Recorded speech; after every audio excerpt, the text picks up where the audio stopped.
All right, my friends, welcome back to All Cars. I'm John. Today it is time for another reaction video to a MotorWeek retro review. And this week I have chosen the 2002 Ford Focus SVT. Now, the reason I chose this car is twofold. First off, hot hatch. Come on, I got to check it out. But number two is I had a Focus of this generation. And don't get excited. The one I had was a four-door sedan with a base engine and an automatic. Yeah. And that car was most memorable for being memorably forgettable. Honestly, I was talking to somebody yesterday. I might be reviewing one of his cars in the next couple of weeks. And he and I were talking about car histories, and I totally forgot I owned one of these. And it was a pretty good car, right up until it wasn't. It just, a bunch of things all started to go wrong at the same time. And I like this generation of Focus. I really do. It was a great attempt by Ford to do something a little bit different than chase the Japanese. It had a little more styling outside, a little more styling inside, and kind of a narrow but tall body. It felt like it had a ton of space. But they missed it by that much of really making a home run, honestly. It didn't feel flimsy, but it never felt substantial, right? It never had that built of one piece of metal and carved out of an ingot of iron, that solidity. It felt thinner, honestly. And it never quite felt frail, but I don't know. I just think they missed the boat a little bit, and then the bean counters got a hold of the interior and really cheapened it up. But ergonomically, space-wise, ride, it was a great car, and these hot hatch versions, the hopped up ones, were really cool. I'm kind of excited to see what MotorWeek says about it when it was brand spanking new. So grab your coffee. Let's sit back and see what they say. MotorWeek is made possible by Lucas Oil, TireRack.com, and RockAuto.com.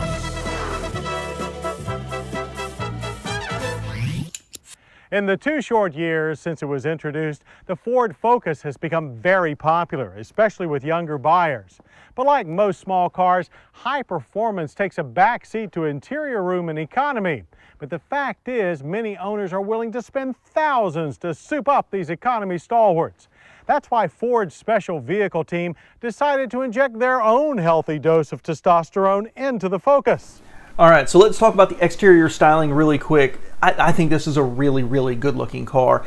It never quite, again, it never quite rose to the level of wow for me.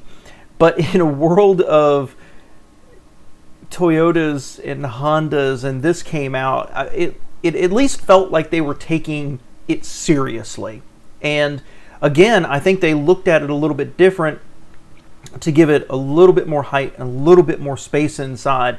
But I really like it. It just isn't quite classic. It just isn't quite wow. The angles on the headlights, the little bit of an arc there on the grill, just never quite worked for me. But if you assume this was aimed for a more frugal and younger audience, it has a lot of appeal. I thought the four-door sedan was pretty good looking. I've always liked the hatchback. Never quite as refined looking as, say, a Golf, but super cool. I always wanted a four-door hatchback version of this, though. I didn't ever want the two-door, which is why I ended up with the sedan. But I think it's a pretty good looking car, and for its age, for its era, I thought it was one of the best looking small cars at the time. So let's see how much sharper the Focus can get. To give the 2002 Ford Focus SVT precise clarity, Ford's special vehicle team made substantial changes to this popular 3-door econobox. The most significant of which are in the 2-liter dual overhead cam 4-cylinder engine, Starting with the standard Z-Tech, SVT added new just about everything, including head, pistons, rods, flywheel, tuned headers, plus a dual-stage intake manifold and variable cam timing for the intake valves to really boost low-end grunt. The revamped engine now makes 170 horsepower and 145 pound-feet of torque.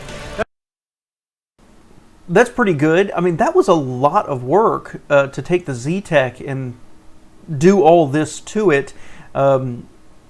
Variable valve timing, things like that, but not put a turbo on it. Very interesting. But pretty decent power. I mean, that's not eye-watering numbers, but this was over, right at 20 years ago. And, well, let's face it, it didn't have a lot of car to haul around. That's a big jump over the standard 130 horses. The transmission is a Getrag 6-speed manual. Tight and positive, it's a huge improvement over the standard car's nice but rubbery 5-speed. Suspension changes consist of stiffer springs, a thicker front anti-roll bar, and revalve shocks to control roll and impact harshness. While the brakes are larger, standard 4-wheel disc, the only all-disc Focus sold here, with 4-channel ABS. The wheels are 17-inch alloys wearing ZR-rated 215/45 Continental tires. What does it all mean? It means a 0 to 60 time of 6.9 seconds and a best quarter-mile run of 15.4 seconds at 92 miles per hour. That's not bad. I mean, I don't know off the top of my head, that'd be pretty competitive today, as a matter of fact, for a small economy hot hatch. That's not bad. Over 2 seconds quicker than the standard Focus. Power is still concentrated in the upper rev band, but the bottom end is much stronger. Clutch feel, however, is very vague. The real improvement is in the handling, as we found out on Georgia's challenging Roebling Road Raceway.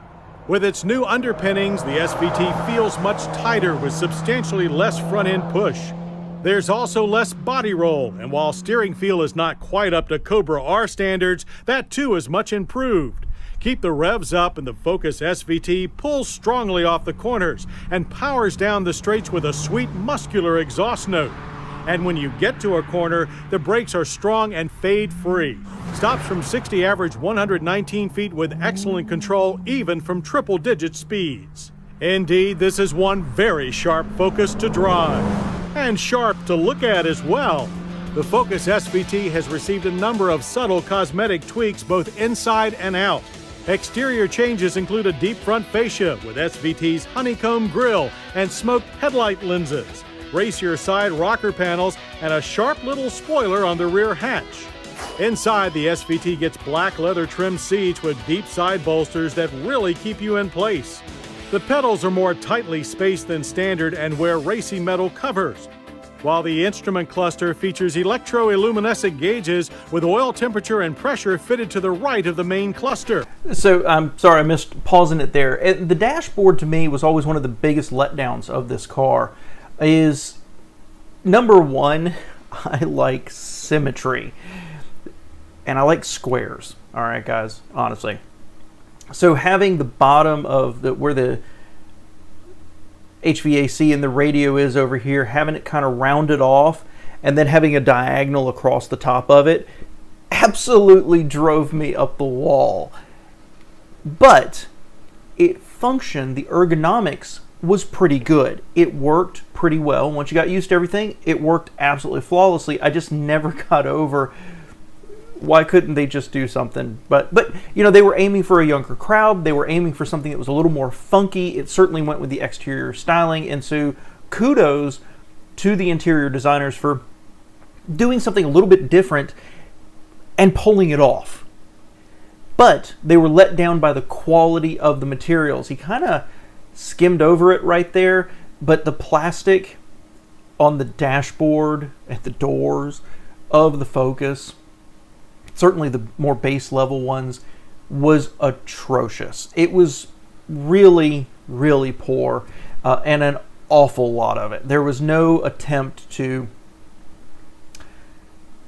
spice it up or try to even make it look upscale. The good news is the one I had was beige, so at least it was light and bright. it wasn't all dark. I do like that they made the instruments here much more informative. I want to say the one I had like a speedometer, a gas gauge, and maybe oil. I don't know. It was a really basic cluster. So I like what they're saying here. A lot of good things about this car. Let's finish it up. It's sleek and stylish, yet retains all the room, comfort, and efficiency of the standard Focus. And what does all this style and performance cost? Well, the base price for the Focus SVT is only $17,995. Add the optional audio system, power sunroof, and winter package, which includes traction control and heated seats, and the price maxes out at a still bargain $19,660. So the 2002 Ford Focus SVT offers Ford buyers all the high performance they want in a compact car without having to build it in themselves. It's a leaner, meaner, sharper Focus, one that allows you to focus on serious driving fun. Love to go drive one of those. Ford has done small hot hatches really well for a long time, and this was a really good attempt. And I know I've watched some European shows where they talk about the different versions of Fords that are coming out, and they add anti-slip differentials and things like that. And I think my overall opinion is they always tend to be a little more raw than, say, the GTI, for example, which is much more refined power, even if capable, more refined. And I would love to drive one of these because a 20-year-old car, 170 horsepower, not blistering performance, but compared to certainly all the SUVs we've got all over the highways these days, and the heft of where the Golf has gone, think of how light this feels in your hands with 170 horsepower. Love to drive one. Great exterior styling, interior is acceptable, lots of space. Like they said, all the benefits of the base level car, but just better in almost every single way. Love to have a chance to drive one of these. I don't know I'd want to drive one on a daily basis. They didn't say anything about the ride being too harsh, like if you think about commuting in it or going to get your groceries. I would love the hatch. I think I'd get a little tired of it pretty quickly, but let me know what you think. And if you had one of these, I'd love to know how it held up. My Focus made it to, I don't remember, it was 70 or 100,000 miles, something like that. And then a bunch of things started to go wrong, and they were all expensive. And these early generations of the Focus, I don't have a ton of respect for them for their durability. So I'd like to know some positive stories from you. Appreciate you being here, guys.